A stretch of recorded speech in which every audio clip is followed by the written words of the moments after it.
Odysseus and the Cyclops.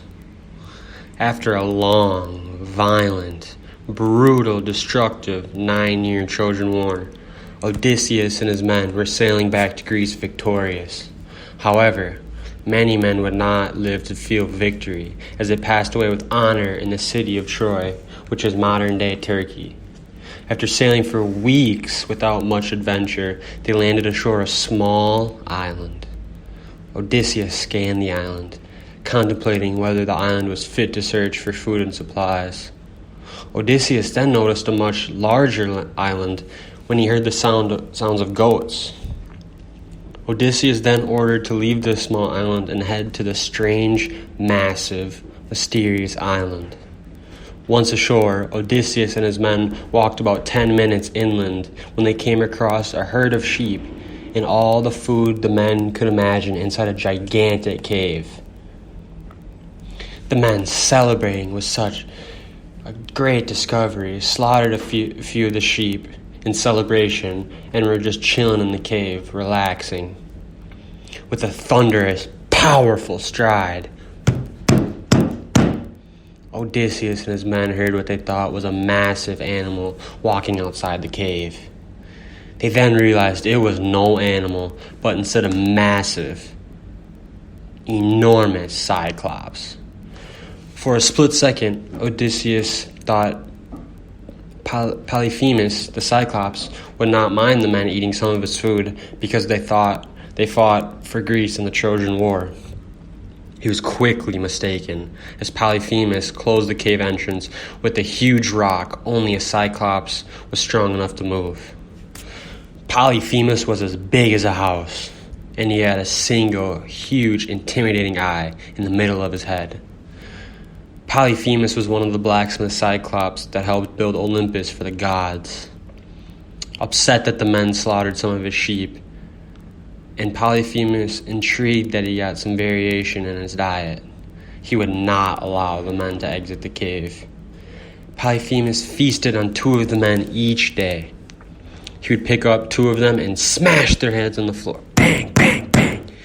Then eat them like it was nothing. Odysseus knew he had to do something fast before they were all devoured by this massive beast. Odysseus began to ponder and strategize a plan. He noticed the morning after the Cyclops let his herd out of the cave, then quickly shut the cave once again. So he knew every morning he let out the herd to graze the grass fields. Odysseus finally put together a desperate plan. That night, Odysseus offered Polyphemus some especially potent wine. The Cyclops eagerly slammed the whole gourd of wine. Shortly after drinking the wine, Polyphemus passed out. Before he passed out, however, Polyphemus asked Odysseus what his name was. The hero replied, "My name is Nobody." Polyphemus replied, "Well, Mr. Nobody, I like you. In fact, I like you so much, I will eat you last." The Cyclops then fell asleep, drunken from the wine. Odysseus and his men quickly put their plan into action. As a team, they held a massive pole into the fire, and once it was hot enough, they rammed it in the Cyclops' enormous eye. In serious pain, Polyphemus swung about blindly for Odysseus and his men, but the Greeks dodged him all night long. "Help! Come quickly!" he shouted finally, and the other Cyclops came running. "What's the matter?" they called, in at the mouth of the cave. "I'm blinded and in agony," yelled Polyphemus. "Whose fault is it?" they shouted back. "Nobody's," said Polyphemus. "Ha ha ha ha ha. Well, in that case," responded the Cyclops as they started walking away, "you've got a lot of nerve bothering us in the morning." In routine, Polyphemus then called his flock together and rolled the huge boulder aside to let the herd out.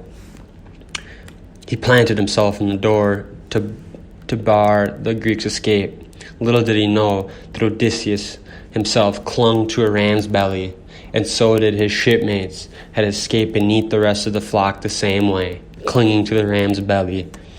Once the Cyclops realized they had escaped, he ran to the seaside shore. Odysseus and his men were already sailing away. Odysseus couldn't help but taunt Polyphemus. "Oh, by the way, the name is Odysseus," shouted the hero.